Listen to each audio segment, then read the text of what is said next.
77வது வசனத்தில், நான் பிழைத்திருக்கும்படிக்கு உமது இரக்கங்கள் எனக்கு கிடைப்பதாக. எல்லாரும் சேர்ந்து வாசிங்க. நான் பிழைத்திருக்கும்படிக்கு உமது இரக்கங்கள் எனக்கு கிடைப்பதாக. எதுக்காக இரக்கம் வேணும்? பிழைக்கிறதுக்காக. நோயோடு பிழைத்து கொண்டிருக்கிறாங்க, பிரச்சனையோடு பிழைத்து கொண்டிருக்கிறாங்க, சத்துருக்கள் ஒடுக்கும்போது ஒடுக்குதலோடு பிழைத்து கொண்டிருக்காங்க, வியாதி வியாதியோடு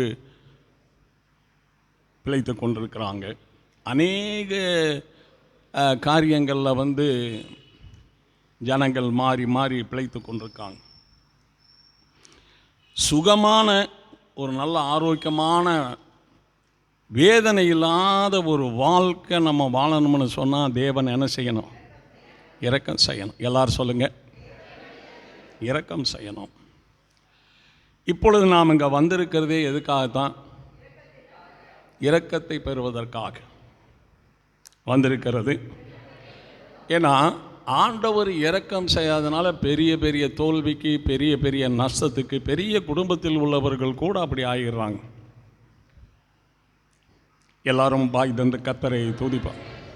ஆனால் என்னாலும் நம்முடைய வாழ்க்கையில் தேவனுடைய இரக்கம் இருக்கணும். நமக்கும் மட்டும் இல்லை, நம்முடைய பிள்ளைகளுக்கும் என்ன செய்யணும்? இரக்கம் செய்யணும். இரக்கம் செய்யணும். நம்ம எல்லாரும் கர்த்தருக்கு நாம் நன்றி சொல்லுவோம். ஏசாயா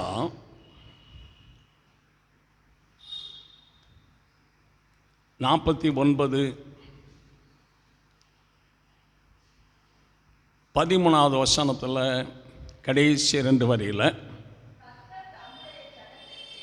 கர்த்தர் தம்முடைய ஜனத்திற்கு ஆறுதல் செய்தார், சிறுமைப்பட்டிருக்கிற தம்முடையவர்கள் மேல் இரக்கமாயிருப்பார் என்று எழுதப்பட்டிருக்கு. யாரெல்லாம் கஷ்டப்படுறாங்களோ, யாரெல்லாம் பிரச்சனைக்கு ஆளாக இருக்கிறாங்களோ, ஒரு நல்ல வாழ்க்கை அமையாமல் இருக்காங்களோ, அமைந்த வாழ்க்கையில் கொஞ்சம் பிழைவுகள் ஏற்பட்டிருக்கிறதோ, சிரமம்ன்றது உலகத்தில் அதிகமாக இருக்குது. தேவனுடைய பிள்ளைகளும் சில பேர் சிரமப்படுகிறார்கள். இந்த சிரமப்படுகிறவர்கள் மேலே கர்த்தர் என்ன செய்வார்? இரக்கமாக இருப்பார். இந்த இரக்கத்தை ஆண்டுடைய வருகை மட்டும் நாம் பெற்றுக்கொள்ளணும். பெற்ற இரக்கத்தை நாம் இழந்துடக்கூடாது. இரக்கம் பெறலைன்னா இரக்கத்தை பெற்றுக்கொள்ளணும். அப்படியே நம்முடைய வீட்டில் இருக்கிற பிள்ளைகளுக்கும் கர்த்தர் என்ன செய்யணும்? இரக்கம் செய்யணும். இரக்கம் செய்யணும்.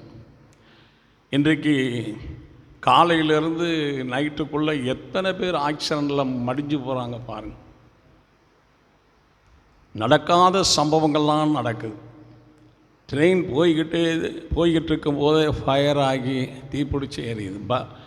பஸ்ஸு போகும்போது தீப்பிடிச்சி எரியுது. காரில் தீப்பிடிச்சி சில பேர் கருகி போயிடுறாங்க பாருங்கள். ஆபத்துன்றது பல ரூபங்களில் பல வகையில் இருக்குது. ஆனால் இன்றைக்கு வரைக்கும் நம்ம வாழ்ந்துருக்கிறோம்னு சொன்னால், நம்ம அறிந்தாலும் அறியாவிட்டாலும் இன்றைக்கு வரைக்கும் வாழ்ந்து கொண்டிருக்கிறோம் என்று சொன்னால் கர்த்தர் நம்மேல் இரக்கமாக இருக்கிறார். சொல்லுங்கள், என் தேவன் என் மேல் இரக்கமாக இருக்கிறார். இதை நம்ம மறந்துடக்கூடாது. இதை நம்ம மறந்துடக்கூடாது. தேவனுடைய பிள்ளைகள் ஆலயத்துக்குள்ளே வந்திருக்கிற நோக்கம் என்னன்னா, ஒவ்வொருவரும் ஆண்டோடைய ராஜ்யத்துக்குள்ளே போகணுங்கிறது தான். வேறு ஃபங்க்ஷனுக்கு ஒன்றும் கிடையாது. எல்லாரும் ஆண்டோடைய வருகையில் என்ன செய்யணும்? போகணும். அப்படி ஆண்டவருடைய வருகையில் போகணும்னு சொன்னால், குடும்பம் ஒன்றாக இருந்தாலும், ஆராதிக்கிற ஆராதனை ஒன்றாக இருந்தாலும், ஆவிக்குரிய வாழ்க்கை தனித்தனியாக இருக்குது. ஆவிக்குரிய வாழ்க்கை, சொல்லுங்கள், ஆவிக்குரிய வாழ்க்கை. இப்போ நம்ம தனிப்பட்ட முறையில் வாழ்ந்து தான் ஆண்டோடைய வருகைக்கு ஆயத்தமானோம். தனிப்பட்ட முறையில் எல்லாரும் வாய் தந்த ஆண்டவரை துதிப்போம். இப்போ நம்ம வாழ்கிறது ஆண்டோடைய இரக்கத்தினால, வேலை செய்கிறது ஆண்டோடைய இரக்கத்தினால, ஒரு வருமானம் கையில் வர்றது ஆண்டோடைய இரக்கத்தினால, ஒரு குடும்பம் கையில் இருக்கிறது ஆண்டோடைய இரக்கத்தினால, நமக்கு குழந்தைகள் கர்த்தர் கொடுக்கறது இரக்கத்தினால, அதில் சிலது நம்மளை ஆதரிக்கிறாங்கன்னா அதுவும் தேவனுடைய இரக்கத்தினால தான். எத்தனை பெற்றோர்கள் குழந்தைகளை பெற்று, எத்தனை ஆண் ரவுடிகள் பெண் ரவுடிகள் உலகத்தில் நிறையா இருக்கு. ஆண் திருடர்கள், பெண் திருடிகள் உலகத்தில் இருக்கிறாங்க. எல்லாரும் வாய் தந்து ஆண்டவரை துதிப்பான். இப்போ நாம் தேவாலயத்தில் ஆராதிக்கிறோம்னு சொன்னால் அது ஆண்டவருடைய இறக்க தான் பாருங்க. ஆண்டவருடைய ஒரு தேவனுடைய மனுஷன் எப்படி வாழணும், எதை நினைக்கணும், எதை பேசணும், எப்படிப்பட்ட சூழ்நிலை இருக்கணும், அதை யோசிக்கணும். எல்லாரும் வாய் தந்த ஆண்டவரை துதிப்போம். ஆனால் ஒரு ஆயிரம் செம்மறியாடுகளை ஒரே ஒரு மனுஷன் வந்து மேய்ச்சிடலாம். ஜனங்களை நடத்துறது மிகப்பெரிய கஷ்டம் பாருங்க. ஜனங்களை பேச மாட்டீங்க, மிக பெரும் கஷ்டங்க. தேவனாலேயே நடத்த முடியலங்க. ஜனங்களை தேவனாலேயே நடத்த முடியல. 2000 பேர் ஏதேனில் 2 பேர் தான் இருந்தாங்க. இந்த கெட்ட கனியை புசிக்காதீங்கப்பா, அதில் சாவுக்கு நிறைந்த அதில் விஷம் இருக்கு, அதை புசிக்காதீங்க, பாக்கி எல்லாம் சாப்பிடுங்க சொல்லிட்டு போயிட்டார். போயிட்டு அவர் வர்றதுக்கு முன்னாடி கெட்ட கனியை புசித்துட்டாங்க.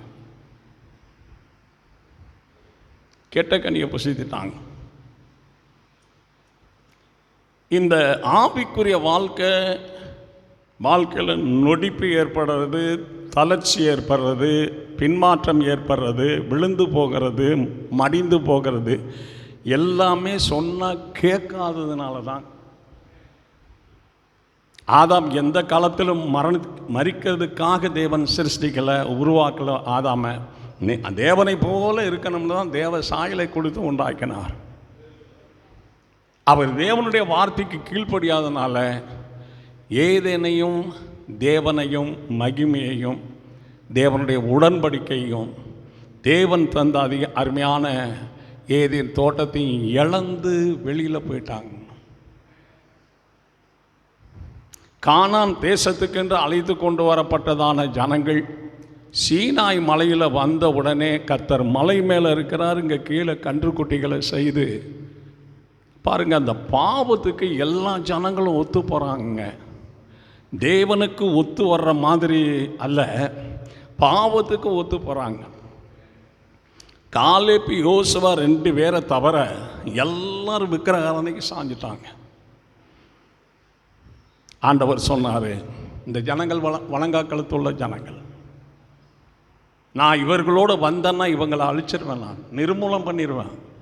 ஒரு தூதனை உனக்கு நான் உதவிக்கு தர்றேன், வனாந்தரத்தில் 40 வருஷம் இவங்களை அலைய விடு, விக்கிரகனை பண்ணுற அத்தனை பேரும் செத்த பிறகு பின் சந்ததிக்கு நான் காணான தரேன்னு சொல்லிட்டு போயிட்டார்.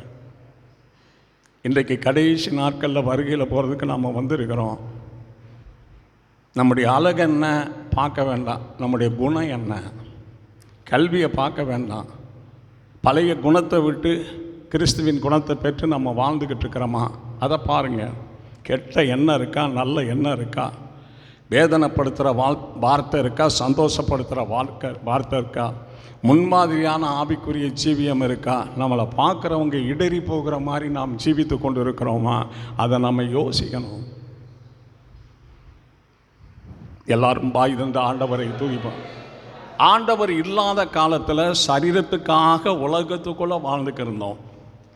இப்போ கிறிஸ்துவுக்குள்ளே வந்ததுனால பரலோகத்துக்கு போகிறதுக்காக நாம் எல்லாரும் இயேசுவுக்காக வாழ்ந்து கொண்டு இருக்கிறோம். யாருக்காக? அந்த வாழ்க்கையை எப்படி அமைச்சோம், எப்படி உருவாக்கணும், எப்படி வளர்த்தோம், எப்படி பலன் கொண்டோம், எப்படி நிலைத்திருக்கிறோம், எப்படி விசுவாசிக்கிறோம், எப்படி அன்பு கூறுறோம், எப்படி சாந்தமாக இருக்கிறோம், எப்படி கேட்குறோம், எப்படி கீழ்ப்படுகிறோம், கொஞ்சம் சிந்தித்து பார்க்கணும். அந்த பழைய குணங்களை வச்சுக்கிட்டு பழைய மனுஷனை வச்சுக்கிட்டு ஆராதிக்கிறதுனால பிரயோஜனம் ஒன்றுமே கிடையாது. இன்றைக்கு தேவன் நமக்கு இறங்க வேண்டும் என்று சொன்னால் பழையவைகள்லாம், சத்தமாக சொல்லுங்க, எல்லாம் என்ன செய்ததுன்னு புதிதாகின. அப்போ அந்த பழசு மனுஷனுக்குள்ளே இருக்கக்கூடாதுங்க. அந்த பாயிண்டை சொல்லும்போது உணரணுமே தவிர, அந்த பாயிண்டை சொல்லும்போது வருத்தப்பட்டால் வளர்ச்சி குன்றி போகும். உணர்னா வளர்ச்சி உண்டாகும். உணர்வில்லாத அவர்கள் இருதயம் இருளடைந்தது. இப்போ வீட்டில் வசனம் வாய்ச்சாலும் பிரசங்கத்தில் வசனம் கேட்டாலும் உணரணுங்க.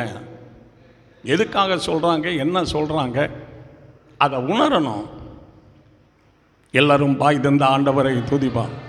எல்லாமே கேரேஜாக இருந்தாக்கும் போகாதுங்க. ஒரு இன்ஜின் இருந்தால் தாங்க இழுத்துட்டு போகும். எல்லாத்துக்கும் ஒரு தலைமை இருந்தால் தாங்க நடத்துறதுக்கு சரியாக இருக்கும். அந்த தலைமைக்கு எல்லாரும் ஒத்துழைப்பாக இருக்கணுங்க, ஒத்துழைப்பாக இருக்கணும். நெகேமியாவின் புஸ்தகம் 1ஆம் அதிகாரம், நெகேமியா 1:11 3வது வரியில், நெகேமியா 1:11 3வது வரி, உமது அடியானின் ஜெபத்தையும்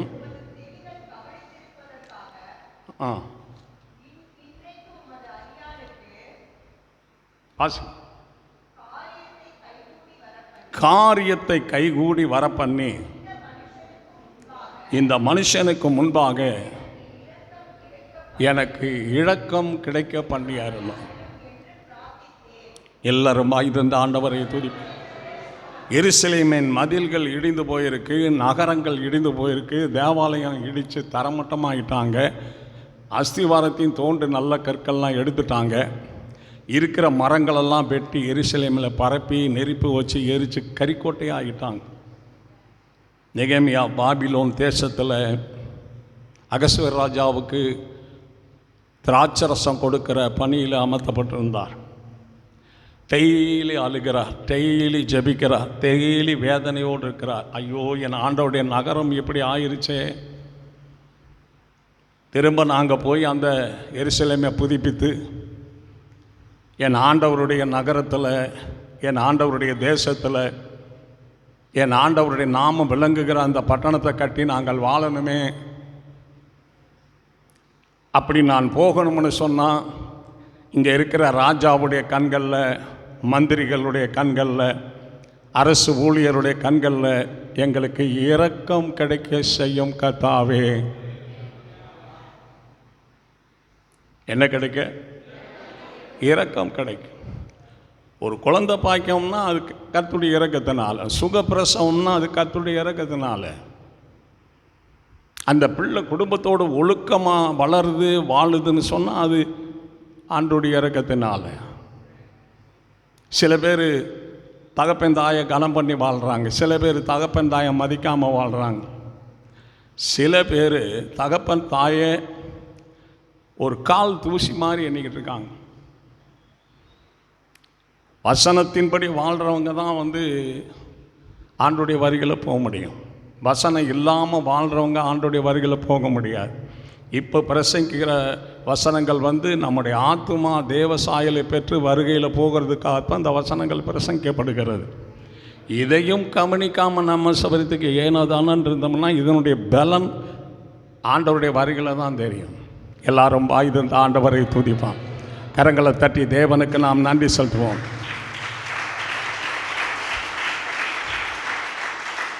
இப்போ திராட்சரசம் கொடுக்க போகும்போதெல்லாம் நெகேமியாவின் முகம் துக்கத்தோடையே இருக்கு. எப்போவெல்லாம் திராட்சரசம் கொண்டு போகிறாரோ அப்பையெல்லாம் துக்கத்தோடையே கொடுக்குறார். அவர் கேட்குறாரு, என்ன நெகேமியா எப்போ பார்த்தாலும் துக்கத்தோடு இருக்கிறீங்க?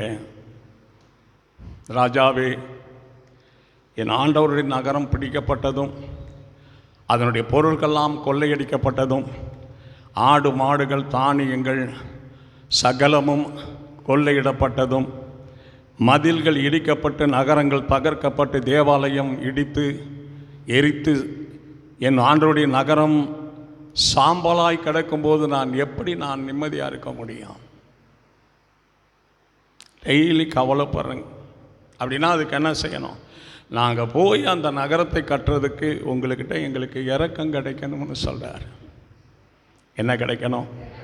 இரக்கம் கிடைக்கணும்னு சொன்னார்.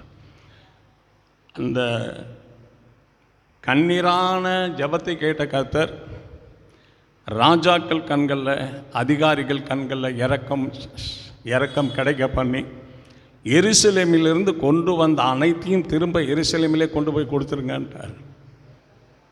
ஒன்றும் சொல்ல மாட்டீங்கள்ல? எல்லாரும் வாய் தந்த ஆண்டவரை துதிப்பான்.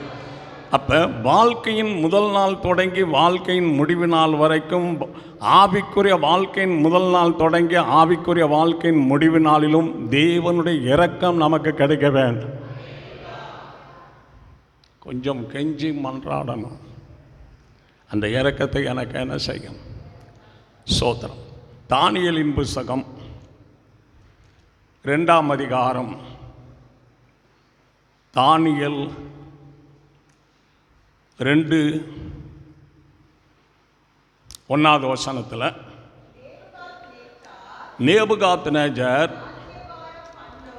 ராஜ்யபாரம் பண்ணும் 2ஆம் வருஷத்தில் நேபுகாத்நேச்சர் சொப்பனங்களை என்ன செய்தான்? 5வது வசனத்தில், கல்தேயருக்கு பிரதித்தரமாக என்னிடத்தில் பிறக்கிற தீர்மானம் என்னவென்றால், சொப்பனத்தையும் அதன் அர்த்தத்தையும் எனக்கு அறிவியாமல் போனால் 5-6 துண்டா அல்ல, உன்னை ஒரு வெட்டு வெட்டி 2 துண்டா போட சொல்லிடுவேன்ட்டார். நீங்கள் துண்டிக்கப்படுவீர்கள், உங்கள் வீடுகள்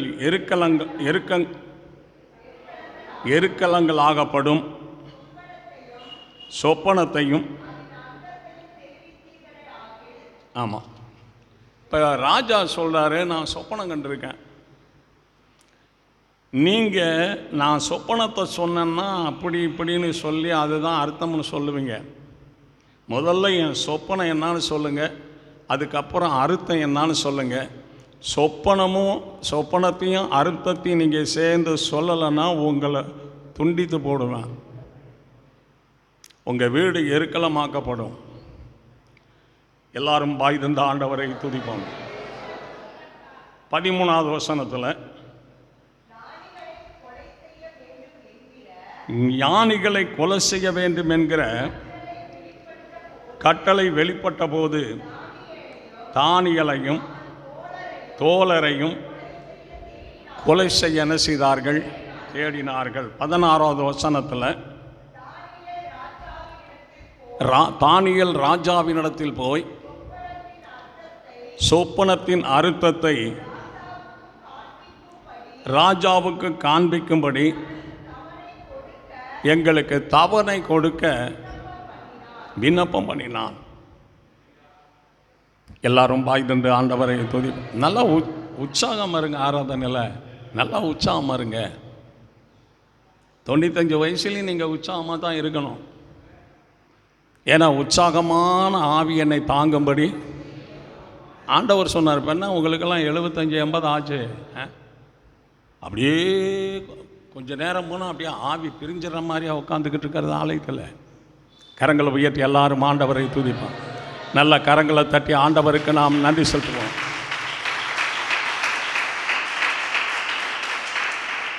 பதினேழாவது வசனத்தில், பின்பு தானியேல்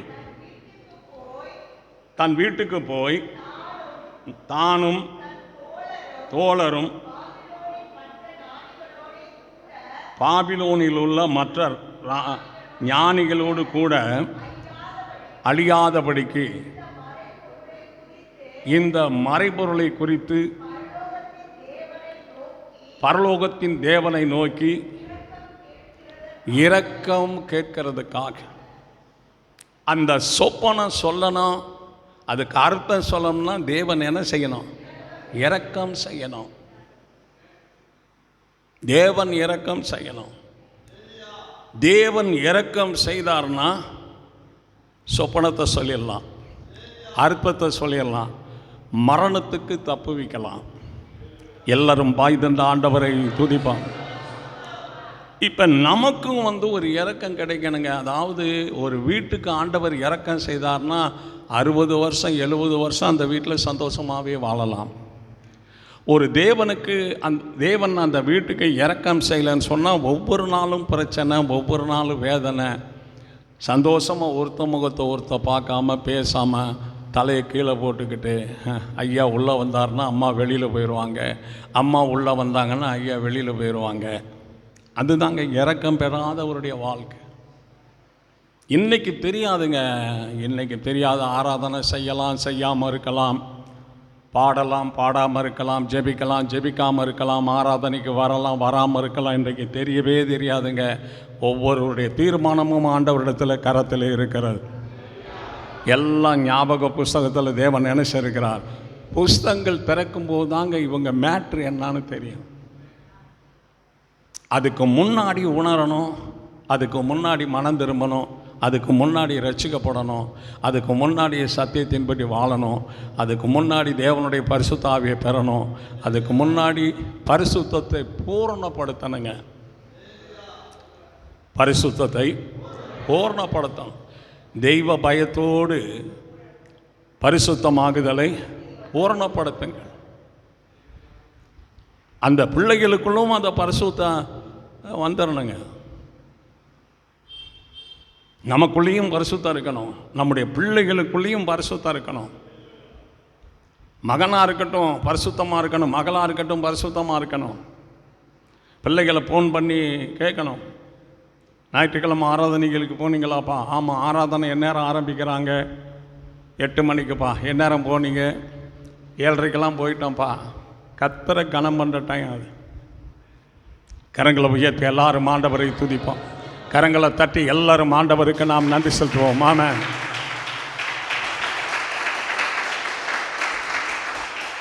பத்தொன்பதாவது வசனத்தில், பின்பு ராக்காலத்தில் தரிசனத்தில் தானியேலுக்கு மறை பொருள் என்ன செய்யப்பட்டது?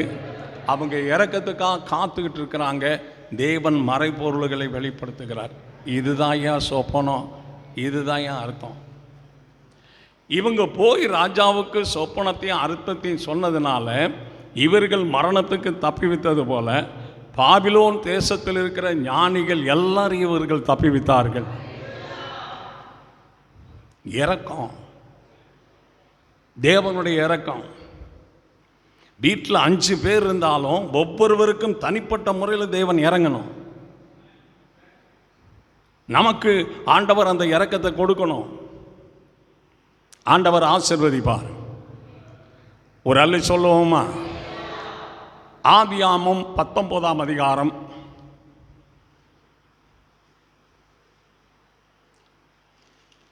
ஆதியாகமம் 19ஆம் அதிகாரம்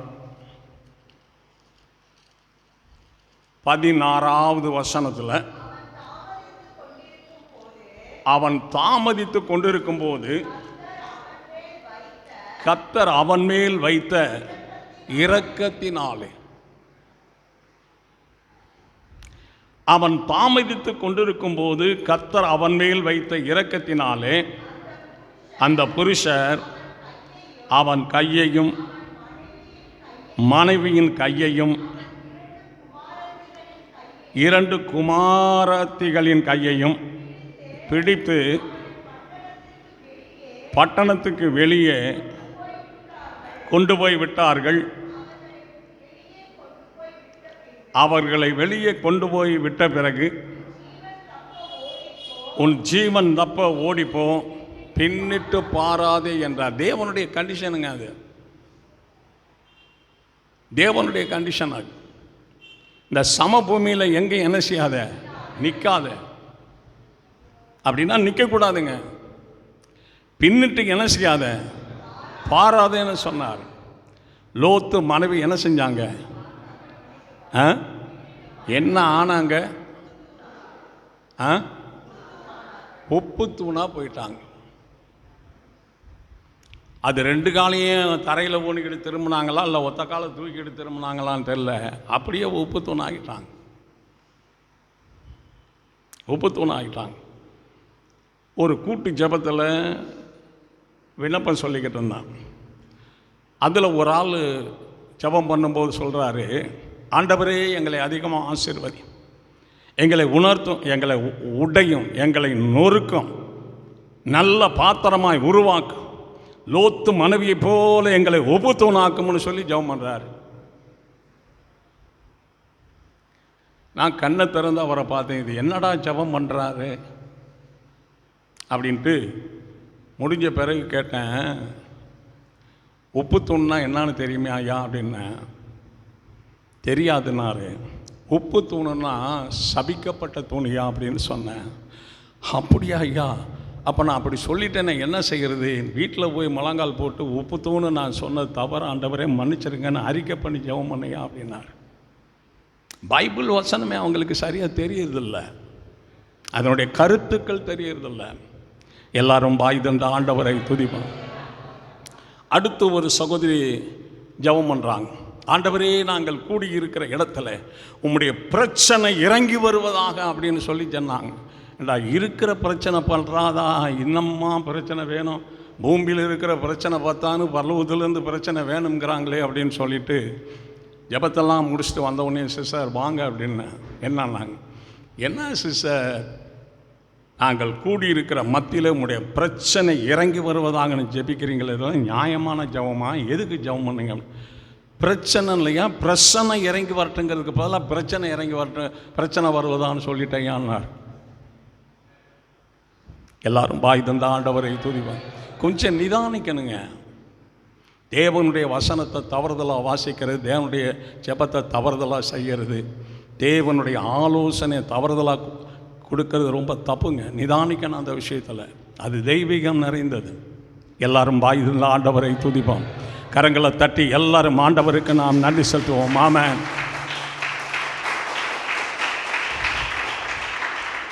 இந்த ஆபிரகாமுடைய மேய்ப்பருக்கும் லோத்தினுடைய மேய்ப்பருக்கும் பிரச்சனை வந்ததுனால நாம் சகோதரர்கள் நமக்குள்ள பிரச்சனை வேண்டாம், நீ லோத்து வடக்க போனன்னா நான் தெற்க போகிறேன், நீ தெற்க போனேன்னா நான் வடக்க போகிறேன், நீ கிழக்க போனேன்னா நான் மேற்க போகிறேன், நீ மேற்க போகிறேன்னா நான் கிழக்க போகிறேன், நீ என்னை விட்டு பிரிந்து போகலான்னு சொல்லிட்டார். இவர் நேராக என்ன செஞ்சார்னா, சோதோம் பட்டணத்துக்கு நேராக ஒட்டி போய் அங்கே கூடாரம் போட்டு குடியிருக்கிறாரு. அந்த பட்டணம் தேவனாலே அக்கினினால் அழிய போகிறது என்பது லோத்துக்கு தெரியவே தெரியாது. எல்லாரும் வாய் தந்த ஆண்டவரை துதிப்பான். ஏன்னா நடக்க போகிறது என்னங்கிறது லோத்துக்கு என்ன செய்யாது, தெரியவே தெரியாது. அவர் போய் குடியிருந்தார். ஆனால் லோத்து நீதிமான் என்று வேதம் சொல்லுது. லோத்து ஆபிரகாம் நாகோர் ஆரான், ஆபிரகாம் நாகோர் ஆரான். இந்த ஆரானுடைய பையன்தான் லோத்து.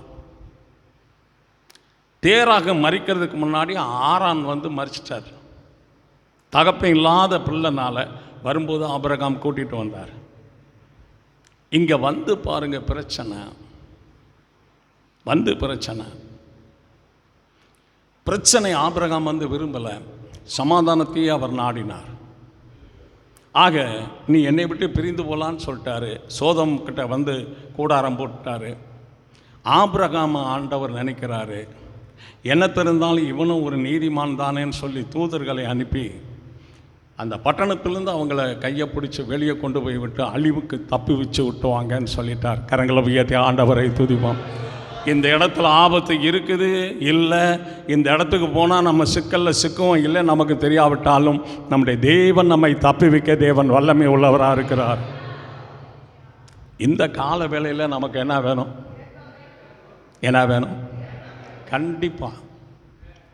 கண்டிப்பாக இறக்க வேணும். ஒன்று நான் சொல்கிறேன், யாருடையும் நீங்கள் சண்டை போடவே கூடாது. கர்த்தர் சண்டைக்கு நம்மளை அழைக்காமல் சமாதானத்துக்காக நம்மை அழைத்திருக்கிறார். பாவம் செய்ய அழைக்காமல் பரிசுத்தமாய் வாழ்வதற்காய் நம்மை அழைத்திருக்கிறார். அதை நம்ம பாயிண்டாக காத்துக்கொள்ளணும். யார் கூட சண்டை போட்டால், யார் சண்டை போட்டாலும் அவங்களோட எதிர்த்து சண்டை போடக்கூடாது, எதிர்த்து பேசக்கூடாது. எதிர்த்து பேசக்கூடாது.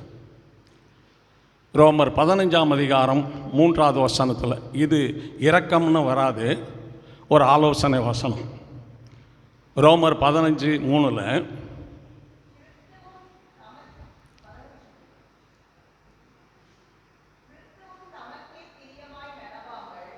மார்க்கு 15:3 மார்க்கு 15:3 பிரதான ஆசாரியர்கள் அவர் மேல் அநேக குற்றங்களை சாட்டினார்கள், மாறுதரம் ஒன்றும் சொல்லவில்லை. பிலாத்து அவரை நோக்கி, இதோ இவர்கள் உன்மேல் எத்தனையோ குற்றங்களை சாட்டுகிறார்களே, உத்தரவு ஒன்றும் சொல்லுகிறது இல்லையா என்று கேட்டார்கள். இயேசுவோ அப்பொழுதும் உத்தரவு ஒன்றும் சொல்லலை. இதாங்க கிறிஸ்துவனுடைய வாழ்க்கை, கிறிஸ்துவனுடைய குணம். அப்புறம் கிறிஸ்தவர்கள் அதுக்குள்ளே வந்துட்டோம்னா அப்படி தாங்க இருக்கணும். இதுக்குள்ளே வந்துக்கிட்டே நம்ம விதண்டாவாதமாக பேசுறது, கோபமாக பேசுறது, பகைச்சு பேசுறது, விரோதித்து பேசுறது, பழி வாங்கி பேசுறது, கொலபாதகமான வார்த்தைகளை பேசுகிறோம்னா நம்ம கிறிஸ்தவர்கள் கிடையாதுங்க. கிறிஸ்தவர்கள் கூட்டத்துக்குள்ளே இருக்கிறவர்கள். கரங்களை உயர்த்தி எல்லாரும் ஆண்டவரை துதிப்போம். கரங்களை தட்டி எல்லாரும் ஆண்டவருக்கு நாம் நன்றி செலுத்துவோம். ஆமென். கிறிஸ்து நடந்தது போல நடக்கணுங்க, கிறிஸ்து பேசினது போல பேசணுங்க. கிறிஸ்துவின் குணநலங்கள் நமக்குள்ளே இருக்கணுங்க. குணநலங்கள். கெட்ட எண்ணம் இருக்கிறதும் மற்றவர்களுக்கு கெடுதல் செய்கிறதும் சாவுக்கு ஏதுவானது, சாபத்துக்கு ஏதுவானது. அதை நம்ம தொடவே கூடாது. மின்சாரத்தை பயன்படுத்தலாம், மின்சாரத்தை தொடக்கூடாது. பயன்படுத்தினா நமக்கு சந்தோஷம், தொட்டால் சாவு. கிறிஸ்து அமைதியானவர் தான். விரோதமாக வாழுகிறவர்களுக்கு அவர் விரோதியாய் மாறிடுவார். எல்லாரும் வாய் தந்த ஆண்டவரை துதிப்போம். சவுலு கர்த்தருக்கு விரோதமாக வாழ்ந்தபோது தெய்வீகத்தினுடைய உண்மை நிலை தெரிவதற்காக கர்த்தர்கிட்ட வேண்டி பார்த்தாரு, தெரியல. கர்த்தர் பதில் சொல்லலை.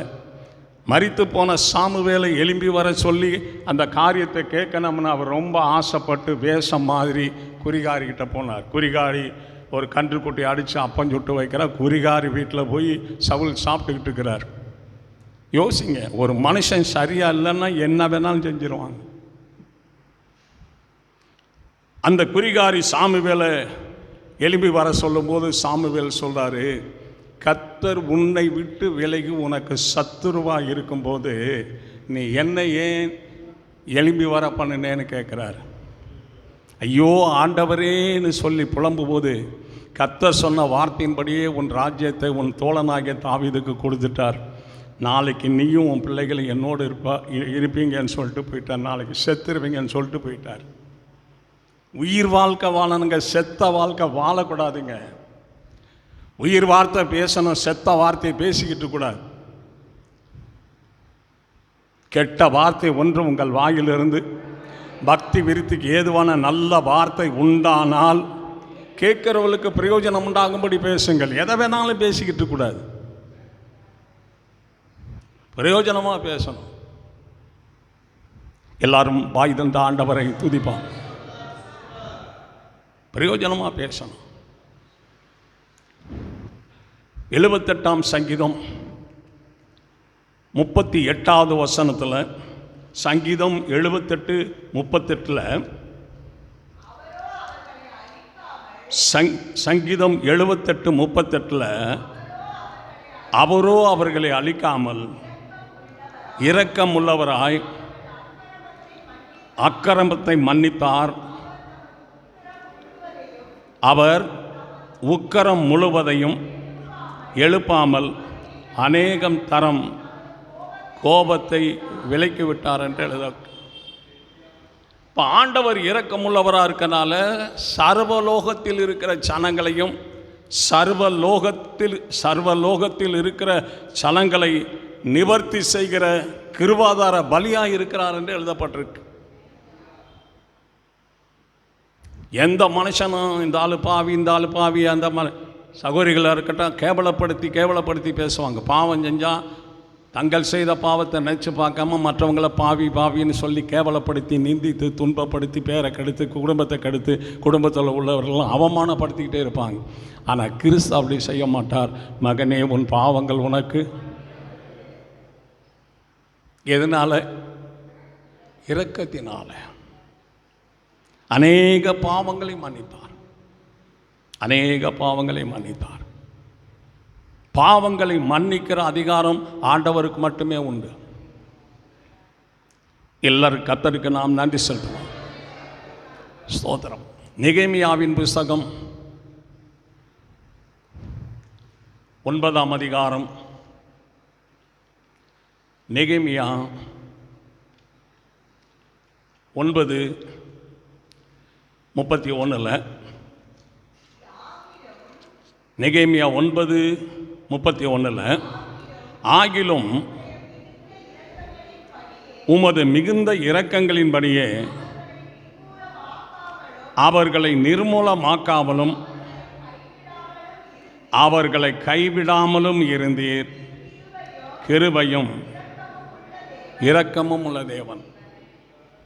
இப்போ எத்தனையோ முறை தடுமாற்றங்கள், எத்தனையோ முறை போராட்டங்கள், அக்கிரமங்கள், மீறுதல்கள், விக்கிரக ஆராதனைகள், விக்கிரகத்துக்கு படைச்சதை புசிக்கிறவைகள், அந்த மோவாப்பியா ஸ்திரிகளோடு வேஷித்தனம் பண்ணுற காரியங்கள் அத்தனையும் இருந்தாலும் கூட தேவன் அவர்களை கைவிடவே இல்லை. அவர் மாறாத தேவன். வார்த்தையில் உண்மை உள்ளவர் ஆண்டவர் இயேசு. வாக்குத்தத்தம் கொடுப்பதில் நிறைவேற்றுவதில் அவர் வல்லமை உள்ள தேவனாக இருக்கிறார். ஏழைகள் இடத்துல ஒன்று சொன்னாலும் அதை அப்படியே நிறைவேற்றுவார். ஏழைகளிடத்தில் ஒவ்வொரு தேவனுடைய பிள்ளைகளுக்கும் கிறிஸ்து தான் பிரதானமானவராக இருக்கணும். கிறிஸ்து தான் முக்கியமானவராக இருக்கணும். தகப்பனுக்கும் அவர் தான் முக்கியம், தாய்க்கும் முக்கியம், மகனுக்கும் மகளுக்கும் பேர பிள்ளைகளுக்கும் இயேசு தான் முக்கியமானவராக இருக்கணும். உலகத்தில் அநேக முக்கியமான காரியங்கள் இருந்தாலும் எல்லாவற்றுக்கும் மேலாக இயேசு எல்லாருக்கும் முக்கியமான தேவனாக இருக்கிறார். அவர் அண்டிக் கொள்ளணும். நான் இயேசுவை ஏற்றுக்கொண்டிருக்கிறேன் அப்படின்னா 100 வருஷம் நான் பூமியில் வாழணும்னா 100 வருஷமும் இயேசுவுக்கு நிற்கணும், பாடணும், துதிக்கணும், ஆராதிக்கணும். 100 வருஷமும் கர்த்தருக்குள்ளே நான் நிலைச்சிருக்கணுங்க. முடிவறிந்தும் நிலைத்திருப்பவனே. இது இயேசு கிறிஸ்துவனுடைய வாழ்க்கை ஒரு நாடக மேடையினுடைய ஸ்டேஜ் வாழ்க்கை அல்லங்க. ஒரு நைட்டில் ஆடி முடிக்கிறது. எல்லா நாட்களும் ஆண்டவரை ஆராதிக்கணும். எல்லா நாளும் ஆண்டவரை ஆராதிக்கணும். தெய்வ பயம் இருக்கணுங்க. தெய்வ பயம் இல்லாதனால தான் இஷ்டத்துக்கு போகிறாங்க. இப்போ பாம்பை கண்டா எல்லாரும் பயப்படுறாங்க.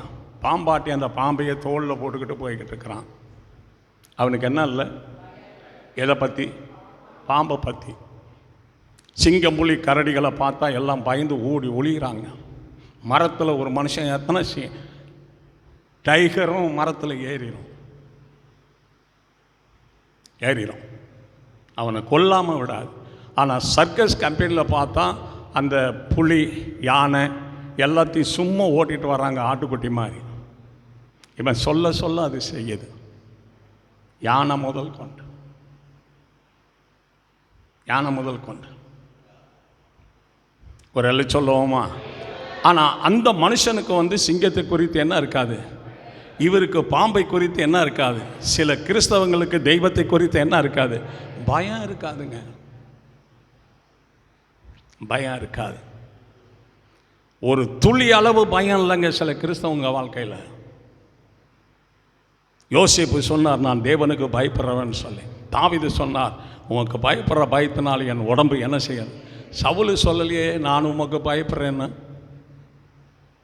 அவருடைய வாழ்க்கையின் ஆரம்பம் என்ன, அவருடைய வாழ்க்கையின் முடிவு என்ன, யூதாசினுடைய வாழ்க்கை பிறப்பென்ன, யூதாசுடைய வாழ்க்கை மறுபடியும் தெய்வ பிறப்பென்ன, இயேசு ஆண்டவரோடு ஒட்டி வாழ்ந்தவனுடைய முடிவு என்ன பாருங்க. சிம்சோன் பலவான் தான். இஸ்ரவேலில் யாரும் சிம்சோனுக்கு சமமான பலவான் இல்லவே இல்லை. அவன் பலத்தை கொண்டு போய் எங்கே செலவு பண்ணால், அவன் உயிரை கொண்டு போய் எங்கே இழந்தான்? கட்டுப்பாடாக நிற்கணுங்க சத்தியத்தில். எல்லாரும் வாய் தந்த ஆண்டவரை துதிப்பான். கிறிஸ்துவுக்கு சமமான அழகுள்ளவர்கள் அல்ல, கிறிஸ்துவுக்கு சமமான பலன் உள்ளவர்கள் அல்ல, கிறிஸ்துவுக்கு சமமான ஞானம் உள்ளவர்கள் அல்ல, கிறிஸ்துவுக்கு சமமாக கொடுக்கிற குணமுடையவர்கள் அல்ல. கிறிஸ்து செய்கிற செயல்முறைகளை மனுஷர்கள் செய்யவே முடியாது. இந்த சமுத்திரத்தை பார்த்து சுனாமி உண்டாவதாகன்னா இந்த கட்டடத்துக்கு மேலே போகுங்க தண்ணி. பூகம்பத்தை ஏற்படுத்தினார்னா நொறுங்கி போனதை அள்ளி கொட்டி இறந்து போனவங்களை அடக்கம் பண்ணி காயப்பட்டவங்களை ஆஸ்பத்திரியில் சேர்க்கறதாங்க மனுஷனுடைய உதவி. பூகம்பம் வராமல் தடுக்க முடியாது, உயிர் போனவங்களுக்கு திரும்ப உயிரை கொடுக்க முடியாது. அதை கிறிஸ்து ஒருவரே செய்ய வல்லமை உள்ளவராக இருக்கிறார். கரங்களை தட்டி எல்லாரும் ஆண்டவருக்கு நன்றி செலுத்துவோம். ஆமென்.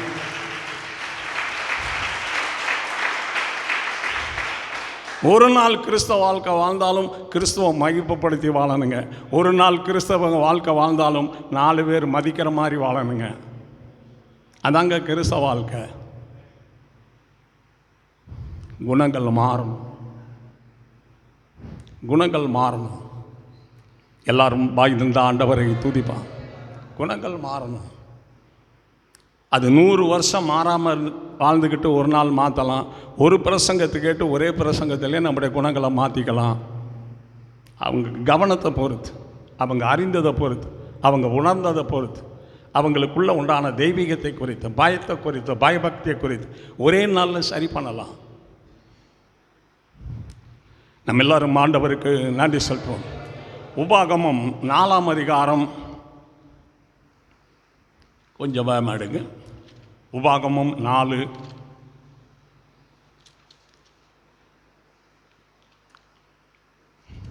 31வது வசனத்தில், உபாகமம் 4:31, உன் தேவனாகிய கர்த்தர் இரக்கமுள்ள தேவனாய் இருக்கிறபடியால் அவர் உன்னை கைவிடவும் மாட்டார், உன்னை அழிக்கவும் மாட்டார், உன் பிதாக்களுக்கு தானையிட்டு கொடுத்த உடன்படிக்கையை மறக்கவும் மாட்டார். அவர் யாரு? நாம யாரு? ஆண்டவர் ஏற்று பல வருஷம் ஆச்சு. நம்ம யாரு? ஒரு அல்ல சொல்லுவோமா? நம்ம யாரு? ஆண்டவர் எப்படி பாடுபட்டு சபையை ஸ்தாபிச்சாரு, நம்மளை நம்பி சபைக்குள்ள ஆராதிக்க கொண்டு வந்திருக்கிறாரு. அந்த ஆராதனை எப்படி செய்கிறோம்? யாருக்காக செய்கிறோம்? இந்த ஆராதனையில் பாடுகிறவர்கள், ஜெபிக்கிறவர்கள், ஆராதிக்கிறவர்கள், துதிக்கிறவர்கள், ஜெபிக்கிறவர்கள் அநேகர் இருப்பாங்க. ஆராதனையில் மகிமைப்படுகிறவர் இயேசு ஒருவர் மாத்திரமே. அவரை மகிமைப்படுத்தி தான் அங்கே உள்ளே வந்திருக்கிறோம். யார சொல்லுங்க? யார? ஆம், தேவனுக்கு மகிழ்ந்தார். அவர் கைவிட மாட்டார், அவர் அழிக்க மாட்டார், அவர் தம்முடைய உடன்படிக்கையை வாக்குத்தத்தத்தை மறக்கவும் மாட்டார். எல்லாரும் வாய் தந்த ஆண்டவரை துதிப்பான். சோதரம் சங்கீதம் 1 தீமோத்தேயின் புஸ்தகம் 1ஆம் அதிகாரம், வேகமாடுங்க. 1 தீமோத்தேயு 1:16, 1 தீமோத்தேயு 1:16, நித்திய ஜீவனை அடையும்படிக்கு இனிமேல் இயேசு கிறிஸ்துவின் இடத்தில் விசுவாசமாய் இருக்கிறவர்களுக்கு திருஷ்டாந்தம் உண்டாகும் பொருட்டு பவுல் என்ன சொல்றார்? தன்னை எல்லாரும் சேர்ந்து சொல்லுங்க. பிரதான பாவியாகிய என்னிடத்தில் எல்லா நீடிய பொறுமையையும் காண்பிக்கும்படிக்கு இரக்கம் பெற்றேன். ஆள் யாருங்க? அவர் இரக்கம் பெற்ற பிறகு அப்போஸ்தலனுங்க.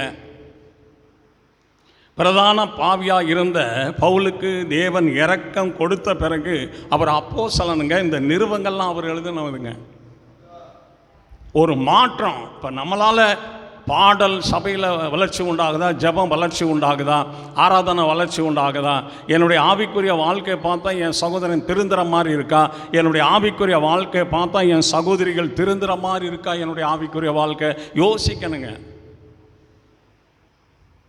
நான் இருக்கிறேன் அப்படின்னு சொன்னால் தேவனுக்கு நான் வலதுகரமாக இருந்து செயல்படலைன்னா ஒரு களிமண் பொம்மை, ஒரு கருங்கல் இருக்கிற மாதிரி தாங்க என் பிறவி. கரங்களை உயர்த்தி ஆண்டவரை ஸ்தோத்திரிப்போம். கரங்களை தட்டி தேவனுக்கு நாம் நன்றி செலுத்துவோம்.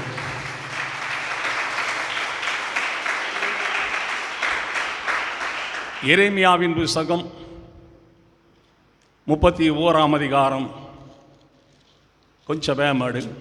எரேமியா 31:20 எப்ராயிம் அருமையான குமாரன் அல்லவோ, அவன் எனக்கு பிரியமான பிள்ளை அல்லவோ, அவனுக்கு விரோதமாய் பேசினது முதல் நினைத்து கொண்டே இருக்கிறேன். என் உள்ளம் அவனுக்காக கொதிக்கிறது. அவனுக்கு உருக்கமாய் இறங்குவேன் என்று கர்த்தர் சொல்லுகிறார். இந்த ஸ்தோத்திரம். எப்ராயிமை பலர் நிந்தித்து தூசித்து அவமானப்படுத்தி கேவலமாக பேசினது முதல் என் உள்ளம் என்ன செய்கிறது? கொதிக்கிறது. ஒரு பரிசுத்தமான பேசும்போது ஆண்டவருடைய உள்ளம் கொதிக்குது. ஒரு பரிசுத்த சௌகரியம் பேசும்போது ஆண்டவருடைய உள்ளம் கொதிக்குது. நான் கர்த்தருடைய பிள்ளைகளுக்கு சொல்கிறேன், யாருக்கிட்ட வேணாலும் பேசலாம், பேசுறது தப்பு இல்லை. வேதனைப்படுற மாதிரி யாரும் பேசக்கூடாது, பேசவே கூடாது. அது கிறிஸ்தவ வாழ்க்கைக்கு பொருந்தாத குணம். எல்லாரும் வாய்ந்த ஆண்டவரை துதிப்போம். ஒரு ரட்சிக்கப்படாத ஒரு மனுஷனாக இருந்தாலும், ரட்சிக்கப்படாத ஒரு மனுஷியாக இருந்தாலும், முதிர் வயதாக இருந்தால், வாங்க ஐயா வாங்க, உதவி கேட்க வந்தீங்களா ஐயா? ஆமாம், இந்தங்க அந்த 100 ரூபாயை கையில் வச்சுங்கய்யா, சாப்பிட்டுக்குங்க ஒரு நேரம். தகப்பனுக்கு செய்கிறது போல் செய்யணுங்க. பிச்சைக்காரனுக்கு மாதிரி செய்யக்கூடாது. இன்றைக்கி அநேகர் வாசலுக்கு பிச்சைக்காரன் வந்தால் பழைய சாப்பாடு, பழைய குழம்பு, ஒரு 60 தடவை அந்த துணியை உடுத்தி கலரு போய் சில இடங்களில் பொத்தலாக கிழிஞ்சதை எடுத்து வந்தா இன்னைக்கு கடத்திக்க. கிறிஸ்து செய்வார் அப்படி? கிறிஸ்தவங்க செய்யலாமா அப்படி? எல்லாரும் வாய் தந்த ஆண்டவரை துதிப்போம். கனம் பண்ணுவதில் ஒருவருக்கு ஒருவர் என்ன செய்யுங்க? முந்திக் கொள்ளுங்கள்.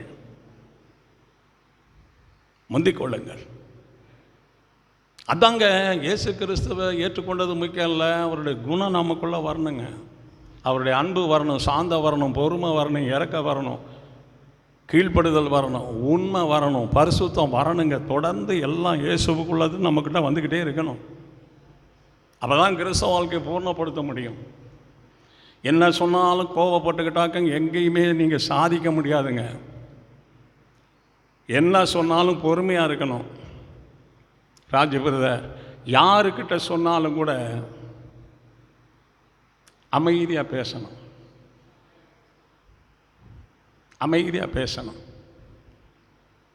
நான் எதிர் வீட்டில் ஒரு நாளில் குடியிருந்தேன். அவர் ரொம்ப வயசான ஒரு பிச்சைக்காரையை ஐயா அம்மா அப்படின்னார். எட்டி பார்த்தேன். நான் அவர் இருந்தார். ஐயா ஒரு நிமிஷம் நில்லுங்க, நான் வந்துடுறேன் அப்படின்ட்டு ஒரு 50 ரூபா தாளை எடுத்து கையில் கொடுத்தேன். அழுதுகிட்டே நின்னார். ஏன் அழுகிறீங்க அப்படின்னா, நான் இந்த மாதிரி உதவி பெற்றனால பயா அப்படின்னு எல்லாம் என்னை அவமானப்படுத்தி தான் விரட்டிருக்காங்க. பிச்சை எடுக்க ஆரம்பிச்சதுலேருந்து இன்னைக்கு வரைக்கும் நீங்கள் தான் என்னை ஐயான்னு கூப்பிட்ருக்கீங்கன்னு சொல்லி அழுதாருங்க. இந்த மாதிரி காயப்பட்ட இருதயங்கள்லாம் ஆற்றணுங்க. வருத்தப்பட்டு பாரம் சுமக்கிற நீங்கள் எல்லாரும் நான் உங்களுக்கு என்ன செய்வேன்? அவர் தாங்க நம்முடைய ஆண்டவர். அவர் தான் நம்முடைய ஆண்டவர். எல்லாரும் வாய் தந்த ஆண்டவரை துதிப்பான். எதுலேயுமே பொறுப்பு இல்லாமல், எதுலேயுமே கரிசனை இல்லாமல், எதுலேயே அக்கறை இல்லாமல் போனோம்னா கர்த்தரும் நம்மக்கிட்ட பொறுப்பாக இல்லாமல், கர்த்தரும் கரிசனை இல்லாமல், கர்த்தரும் நம்மளை அலட்சியமாக நினைக்க தான் இருப்பார். நீ எந்த அளவில் அளக்கிறியோ அதே அளவில் பரலோகம் தவறுதலாக அளந்துராது, கரெக்டாக செய்வார். எல்லாரும் வாய் தந்த ஆண்டவரை துதிப்பான். சங்கீதம் 41:4 சங்கீதம் 41:4 கர்த்தாவே என்மேல் இரக்கமாயிரும், உமக்கு விரோதமாய் பாவம் செய்தேன். என் ஆத்துமாவை என்ன செய்யும்? பாவம் செய்கிற ஆத்துமாவே. அப்போ நம்முடைய ஆத்துமா குணமாகணும்னா எவ்வளவு பாயிண்டாக செபிக்கிறார் பாருங்க. கர்த்தாவே என்மேல் இரக்கமாயிரும், உமக்கு விரோதமாய் பாவம் செய்தேன், என் ஆத்துமாவை குணமாக்கும் என்று சொன்னார். இப்போ நம்முடைய எல்லாருடைய ஆத்துமாவையும் தேவன் என்ன செய்யணும்? குணமாக்கணுங்க, குணமாக்கணும். கொஞ்ச காலம் தாங்க இந்த சத்தியம் அறிவிக்கப்படும். இன்றைக்கி ஆண்டவருடைய ஆராதனை செய்ய விருப்பம் இல்லாமல், சத்தியம் கேட்க விருப்பம் இல்லாமல் எத்தனையோ பேருங்க இஷ்டத்துக்கு வாழ்ந்துக்கிட்டு இருக்காங்க. நம்ம இஷ்டத்துக்கு வாழலாங்க, ஆனால் நம்ம இஷ்டத்துக்கு பரலோகத்துக்கு போக முடியாது. அங்கே கண்டிஷன் கரெக்டாக இருக்கு. அவருக்குன்னு வாழ்ந்த ஒவ்வொரு தேவனுடைய பிள்ளைகளும் ஆண்டவர் வரும்போது அவங்க பாடி மறுரூபமாகும். அவருடைய சாயலை போலவே அவர்களுடைய சரீரம் மறுரூபமாகும். கர்த்தருக்கு விரோதமாய் வாழுகிறவர்கள், கர்த்தரை அறியாதவர்கள் சரீரம்